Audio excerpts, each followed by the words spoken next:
Coucou les enfants, j'espère que vous allez bien, vous êtes en forme. Coucou Marine. Coucou les enfants. Bonjour Ruth. Aujourd'hui, c'est Ruth avec vous pour l'histoire biblique. Donc, je vais vous raconter l'histoire d'une fille qui s'appelle Ruth, comme moi, mais ce n'est pas moi. En fait, Ruth sera une étrangère dans le pays où elle va habiter. Mais qu'est-ce qu'une étrangère? Une étrangère, c'est quelqu'un qui n'appartient pas à un groupe, un peuple, ou une ville, ou à la famille dans laquelle elle se trouve. Alors, notre histoire se passe il y a longtemps, très longtemps. Donc, un jour, il y a eu une famine dans le pays de Juda. La famine? Oh là là! Il n'y avait rien à manger? Ah, moi je pourrais pas rester sans manger. Ah non alors! Eh bien, justement, et une femme du nom de Naomi et son mari et leurs enfants sont partis du pays de Juda pour se rendre à Moab. D'accord? Donc, une ville qu'on appelle Moab. Et donc, quand ils arrivèrent là-bas, malheureusement, ce qui se passa, c'est que le papa est mort. Enfin, il décéda. Donc, c'est une triste nouvelle. Donc, Naomi se retrouva toute seule avec ses deux fils, mais qui, grâce à Dieu, grandirent, prospérèrent et se marièrent, toujours dans la ville de Moab. Malheureusement, quelque temps après, les deux fils de Naomi moururent. Et elle se retrouva seule avec ses belles-filles. Oh, mais c'est triste! Donc, c'est une triste histoire, oui, c'est vrai.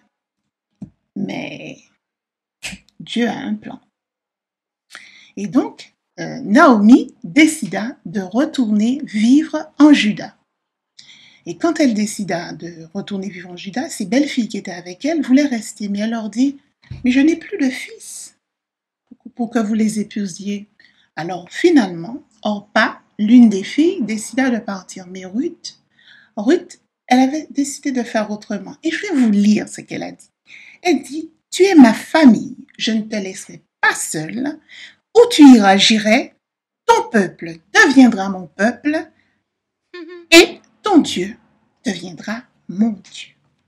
Voilà, donc c'est ce qu'elle fit, Ruth, et donc elle resta avec Naomi pour se rendre dans la ville de Juda. Alors Ruth n'était pas de Juda, mais de Moab. Elle était donc différente des Juifs, hein. Elle avait une peau différente, des traits différents. Donc Ruth et Naomi prirent la route jusqu'à ce qu'elle eussent atteint la ville de Bethléem. Je ne sais pas si ce nom-là vous dit quelque chose, Bethléem, une petite ville où est né un certain sauveur. Voilà, donc elle a pris la route de Bethléem au pays de Juda où Naomi avait vécu 10 ans plus tôt. Mais quelle aventure! Elle n'avait pas peur? Oui, Marine, c'est très dur de quitter là où on a toujours habité. Mais Ruth aimait beaucoup Naomi et croyait en ce Dieu qui est tout-puissant pour la garder et aussi l'aider. Et donc, toute la famille et les amis de Naomi habitaient encore à Juda. Et quand ils la virent arriver, ils se sont dit, mais est-ce la Naomi? Et toute la ville était émue de la revoir, content, ça faisait tellement longtemps. Et puis ils ont vu Ruth arriver et ils se sont demandé, mais qui est-elle? Et puis, comme elle était avec Naomi, ils l'ont tout de suite accueillie, cette étrangère Ruth. Donc après ce long voyage, Ruth, qui aimait beaucoup sa belle-mère, elle lui demanda, pourquoi ne vas-tu pas te reposer? Et que moi j'irai chercher de quoi manger. Donc Ruth décida de partir et d'aller dans un champ, pour glaner des épis de blé. Vous savez, avec le blé, ce qu'on fait avec le blé, hein, ce que vous mangez la plupart du temps, du pain. Donc Ruth a été glaner des épis de blé dans un champ qui appartenait à un membre de la famille de Naomi qui s'appelle Boaz. Elle a été ramasser tous ces épis de blé et quand Boaz l'a vu dans son champ, il interrogea tous ces hommes pour leur dire, mais qui est cette personne qui ramasse les épis derrière toutes les charrettes et tout? Et les hommes lui dirent, c'est Ruth, la belle-fille de Naomi.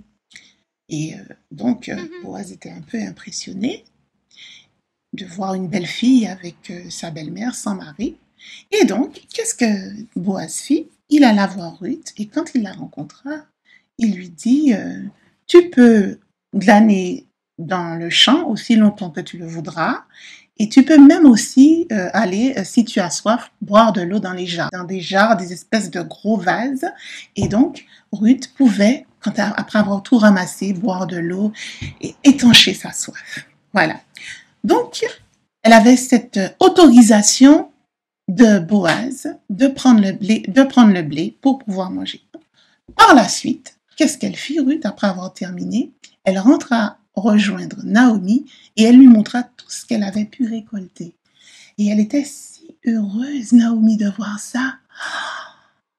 Et elle lui dit que le Seigneur te bénisse et qu'il bénisse Boaz pour ça. Ah oui, vous vous rendez compte, un long voyage, ensuite la fatigue, le repos, mais aussi il faut s'alimenter. Hein. Ruth continuait, dans les jours passaient, à faire ça. Et un beau jour, vous savez ce que Naomi dit à Ruth? Naomi dit à Ruth qu'elle est gentille, que Boaz est bon envers elle, toutes les deux, et que ce serait bien de lui faire une petite surprise, une petite visite surprise. Donc, Ruth obéit à sa belle-mère.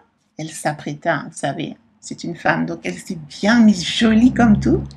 Et puis un soir, elle est allée voir Boaz pour lui dire, pour le saluer, lui dire bonjour et discuter un petit peu avec lui. Voilà.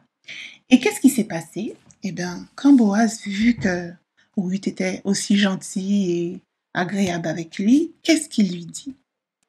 Ruth, tu es une jeune femme si belle. N'importe quel jeune homme voudrait se marier avec toi, mais tu es venue vers moi. Et cela montre que tu es dévouée à ta famille. C'est ce que Boaz dit à Ruth. Ils sont devenus amoureux? Oh là là, ils sont amoureux. Oui, Marine. Boaz aimait la loyauté exemplaire de Ruth. Et Ruth, la bonté et l'aide de Boaz. C'est ainsi que Boaz épousa Ruth et la ville entière, tout entière leur donna la bénédiction. L'étrangère finit par épouser Boaz, quelqu'un d'important. Quelque temps après, Ruth se trouva enceinte d'un garçon. Elle l'appela Obed. Naomi était donc une grand-mère fière. Les habitants se mirent à l'appeler le fils de Naomi. Et quand Obed devint adulte, il eut un fils nommé Jessé.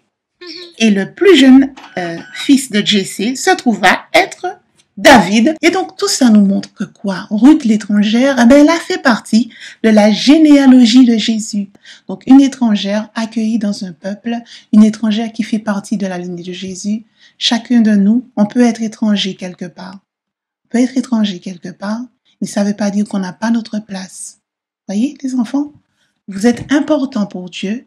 Et si vous êtes quelque part, c'est parce que Dieu aussi a choisi ça pour vous. Voyez? Donc, ne vous sentez pas mal ou le fait d'être étranger, c'est quelque chose de pas bien. Non. Chacun de nous, on a sa place. Oh la grâce, la chance. Naomi est devenue heureuse et Ruth aussi. Super alors! Oui, Marine, notre vie est importante aux yeux de Dieu.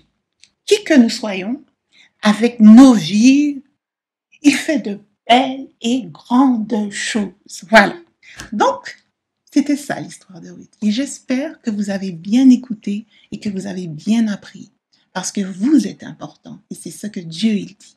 Je vais vous laisser un petit verset à retenir. Il faut le garder bien en tête. Il parle de Dieu. Il dit que il est compatissant et miséricordieux, lent à la colère et riche en bonté. Vous savez ce que ça veut dire?